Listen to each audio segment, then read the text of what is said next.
You are 14 years old living in a fishing town on the northeastern coast of Somalia. There is no government and there is no school for you. An older boy from your street gives you a job.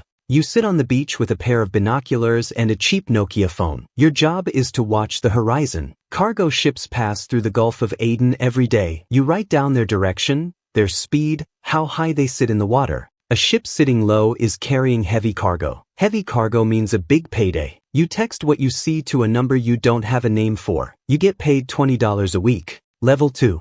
The Fisherman. They put you on a skiff. You go out every morning at dawn with 3 other men. You have fishing rods and nets. You look completely normal from the air. What you are actually doing is scouting. You get close to cargo ships. You count the crew on deck. You look for ladders, for low railings, for blind spots on the hull where a grappling hook could catch. You radio what you find back to shore. The real crew decides whether the ship is worth taking. You get paid permission. Some weeks nothing. You sleep on the boat. The Indian Ocean is not gentle. You get seasick the first month. The sun burns the back of your neck down to leather. You eat dried fish and rice and you drink water that tastes like the plastic container it came in. Level 3. The Skiff Crew. Now they give you a gun. An AK-47 that is older than you and has been used by at least 4 different men, 2 of whom are dead. You practice on empty cans on the beach until the motion is automatic. The Skiff Crew is 5 men. You go out at night. The Gulf of Aden has some of the heaviest maritime traffic in the world. Over 20,000 ships a year pass through this corridor. It is the highway between Europe and Asia. Your first boarding attempt fails. The ship speeds up. The captain has been trained for this. The hull is too high. You can't get the hooks to catch. You circle for 20 minutes and then break off. You go home with nothing. Nobody yells at you. Failure is weather here. You try again next week. Your second attempt works. A chemical tanker, Singaporean flag, moving slower than it should. You get alongside at 3 a.m. The grappling hooks catch. You go up the rope like you have been doing this your whole life, because for the last 8 months you have been practicing exactly this on a wall outside Ao. You reach the deck. You fire 1 shot into the air. The crew, 12 Filipino sailors, put their hands up immediately. They have been trained to cooperate. Nobody dies. You stand on the deck of a ship worth $40 million and you are 18 years old and you are shaking so hard you have to grip the railing to stay upright. It is dark and you are pointing a rifle and everyone does what you say.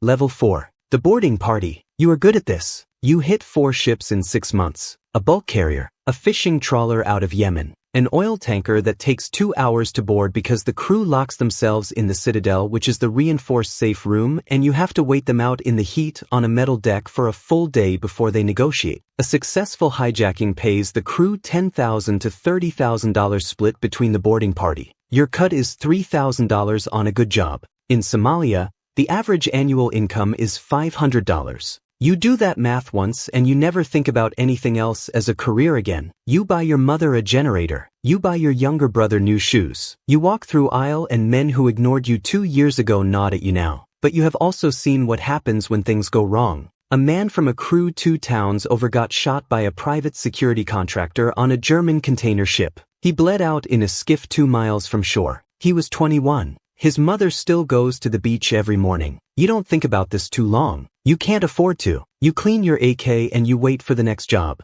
Level 5. The Negotiator. You speak English. Not perfectly, but enough. You learned from BBC Radio and from shouting across the water at ship captains for the past 2 years. When a ship is taken, it gets brought to anchor off the coast. The crew is held on board. The owner, a shipping company in Hamburg or Tokyo, needs to be contacted. The insurance company hires a professional hostage negotiator, usually a man in a London office who has done this 40 times. Your job is to be on the other end of that phone call. The first ransom demand is always absurd. You demand $5 million for a ship worth $50 million and a crew of 22 men. The man in London offers $200,000. You say that is an insult. He says he needs more time. You say the captain looks hungry. This goes on for weeks, sometimes months. You learn to read the negotiator. When he starts asking specific questions about the crew's health, the deal is getting close. When he stops returning calls for a day, a lawyer is involved. When he starts talking about wire transfer logistics, you are almost there. A chemical tanker settles for $2 million after 47 days. Your cut for the negotiation, $80,000 cash. Delivered in a waterproof bag dropped from a small plane onto the deck of the ship. You are 22 years old and you are conducting million-dollar international negotiations from a hijacked ship anchored off the Horn of Africa. Level 6. The leader. You run your own crew now. 15 men. 2 skiffs, weapons, a support boat, and a satellite phone that cost more than your father earned in 5 years. You take 30% of every ransom. Everyone else splits the rest. In 2 years, your crew takes 8 ships. Total take, over $4 million. Your personal cut, north of $1 million. You build a house and aisle with 2 floors and a satellite dish. You buy a land cruiser. You have men who work for you and men who want to be you. Your crew members spend their shares in weeks, alcohol, weapons, showing off. Then they need another job immediately. If you don't move, your men go find someone else to work for. You are managing human beings whose skill set is violence and whose patience is approximately 0. One of your men shoots a Filipino engineer during a boarding. Now the shipping company won't negotiate. Naval warships arrive within 48 hours. Level 7. The Warlord. You control a port town now. The regional administration knows you exist. They take a percentage and they look the other way. You have 80 men on payroll.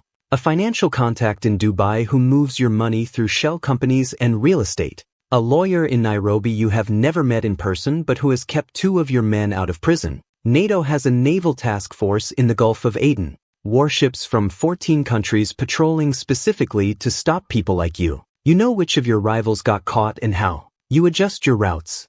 But the golden age is ending and you can feel it. Shipping companies have armed private security on their vessels now. The ransoms are harder to collect. 2 of your skiffs got destroyed by a Danish warship last month. You are also worth something to the people hunting you, not just the navies, but rival operators who want your territory and your contacts. You sleep in a different house every 3 nights. Level 8. The Ghost. They got you. Maybe it was the satellite phone you used twice from the same location. It doesn't matter how. What matters is that at 4 a.m. on a Tuesday, men in body armor kicked in a door and you were on the wrong side of it. You are in Shimalatewa prison in Mombasa. Your cell has 40 men in it. There is 1 toilet. Your lawyer in Nairobi, the one you never met, shows up twice, then stops showing up. Your money was in accounts your Dubai contact controlled. He is not answering calls. You are sentenced to 20 years. You will be 49 when you get out. If the prison doesn't kill you first with disease or violence. Level 9. The Successor. The operation doesn't die with you. Your cousin takes over. Someone always steps up. The cycle continues because the thing that created it was never fixed. The foreign trawlers are still fishing Somali waters illegally. European and Asian companies dumping industrial waste off the coast. The fishermen are still broke. It never changes until the conditions change. The boys are still on the beach, watching.